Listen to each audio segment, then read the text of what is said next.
बलराम ने कहा, अरे कृष्ण चुपचाप रथ में बैठ के रंगशाला पहुंच जाते जहां कंस ने आपको अपने को बुलाया, क्यों इतनी भीड़ लेके चल रहा है सबके साथ। तो भगवान कहते हैं, दाऊ, कंस जैसी दुष्ट सत्ता को यह मालूम होना चाहिए कि जन समर्थन हमारे साथ है, और इसीलिए भगवान सबको लेके चल रहे हैं। ये भगवान का पहला रोड शो था। आजकल हमारे नेता लोग करते हैं ना रोड शो, ऐसे भगवान रोड शो करते हैं। सूचना पहुंच जाती है कंस तक, और कंस ने एक रंगशाला की तैयारी की थी, बीच में एक धनुष रखा था। भगवान अपने बड़े भाई के साथ उस धनुष के आसपास घूमते हैं और विचार करते हैं क्या करना है। तो बलराम जी पूछते हैं, क्या करना, उठाएं?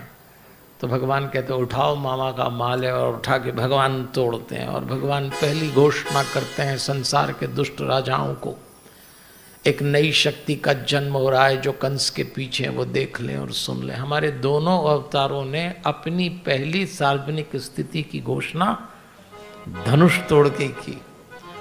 राम जी ने भी सीता स्वयंवर में धनुष तोड़ के जितने दुष्ट राजा थे उनको सूचना दी थी, लो हम आ गए। बस कंस ने तैयारी करके रखी थी, ऐसी तैयारी की थी कंस ने, कोवलिया पीड़ नाम के हाथी को मदरा पिला के भेजा, कृष्ण उसको मारते हैं। चाणूर नाम का आता है दुष्ट राक्षस, भगवान उसको मारते हैं।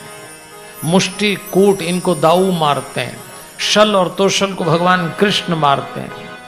और जब भगवान ने देखा एक के बाद एक आ रहे हैं, तो भगवान ने कहा, दाऊ आप इनको संभालना, मैं ऊपर जा रहा हूँ। वो ऊपर बैठा है सिंहासन पे, सब लोग देख रहे हैं। भगवान का आत्मचिंतन आरंभ हुआ, आज मैं कंस का वध करूंगा। इस संसार में पहली बार मैं अपने के वध का क्रम आरंभ कर रहा हूँ। और भगवान जब उछलते हुए सीढ़ियों से गए, पहलवानों को भगवान वज्र दिख रहे थे, मनुष्यों को भगवान नररत्न दिख रहे थे, स्त्रियों को भगवान ने कामदेव भगवान में देखा, गोप ग्वालों को स्वजन दिख रहा है, राजा को नया शासक दिखा, बूढ़ों को अपना प्यारा शिशु दिख रहा है, अज्ञानियों ने भगवान में विराट देखा, योगियों ने भगवान ने परम तत्व देखा, वृष्णिवंशी अपने इष्ट देव को देख रहे हैं, भक्तों ने भगवान देखा। और कंस ने मृत्यु देखी, तब तक तो कूदे भगवान उसकी छाती पे, एक मुक्का मारा, छाती फट गई, रक्त का संचार हो गया, पूरे ब्रह्मांड से पुष्पांजलि आ गई, जय हो जय हो, कंस का वध हो गया। और भगवान ने गरज के घोषणा की, आज इस कंस वध से संसार सुन ले, जितने दुष्ट राजा हैं वो समझ ले नई शक्ति का उदय हुआ है, मैं धर्म की संस्थापना के लिए आया हूं। आज के जहां कहीं भी आज के बाद अधर्म होगा, अत्याचार होगा, नारियों का शोषण होगा, अगर पुकारा जाएगा कृष्ण आएगा, जय हो जय हो।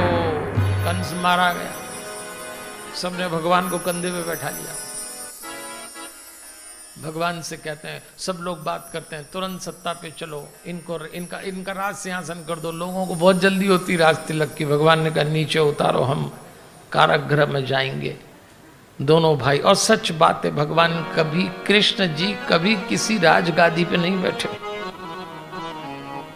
लेकिन दुनिया का राजाओं का भी राजा था, वो कभी नहीं बैठे। युवराज भी बलराम बने। भगवान कहते हैं, हमको लेके चलो। कारागृह का दृश्य बदल गया, प्रकाश फैल गया, सुगंध आ गई, लाल कालीन बिछा दिया गया, पुष्पांजलि अर्पित करने लगे। वसुदेव और देवकी सोचते हैं ये क्या हो गया।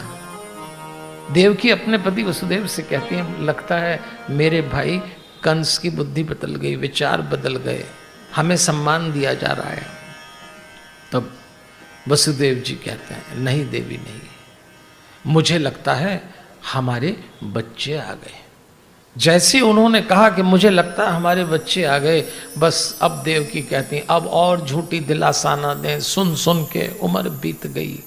और सच बात है, जीवन में कभी कुछ दुख ऐसे भी आ जाते हैं कि मनुष्य सुख की उम्मीद ही छोड़ देता है। देवकी तो सोच भी नहीं सकती थी कि कभी बच्चों से मिलना होगा, जीवन यहीं बीत जाएगा। और उसी समय दौड़ते हुए कृष्ण बलराम आए और कृष्ण लिपट गए मां देवकी से। कहते हैं देवकी जी मूर्छित होकर धरती पे गिर गई। और कृष्ण जी देखते हैं, मेरा भी क्या भाग्य है, व्रज से चलता हूँ, एक माँ से बिछुड़ता हूँ, वो मूर्छित हो जाती है। मथुरा आता हूँ, एक माँ से मिलता हूँ, ये मूर्छित हो जाती है। जीवन में दुख तो दुखी करता ही है, कभी कभी सुख भी दुख दे जाता है। दोनों भाई हाथ जोड़ के खड़े हो गए माता पिता के सामने। आज भगवान कृष्ण बहुत सुंदर बोले। भगवान कृष्ण कहते हैं हम आपके अपराधी हैं, 11 वर्ष मेरे कारण आपको ये कष्ट उठाना पड़ा। कृष्ण कहते हैं मेरा सिद्धांत है कि इस संसार में, इस धरती पर यदि संतान के कारण माता पिता को दुख उठाना पड़े तो कृष्ण की दृष्टि में वो पाप है। हमसे पाप हो गया, हमारे कारण आप इतनी बड़ी पीड़ा में हैं। जय जयकार होती है, चारों तरफ आनंद मनाया जाता है। अपने नाना उग्रसेन को राजा बनाते हैं, स्वयं नहीं बनते। खूब उत्साह मनाया जाता है। दिन बीतने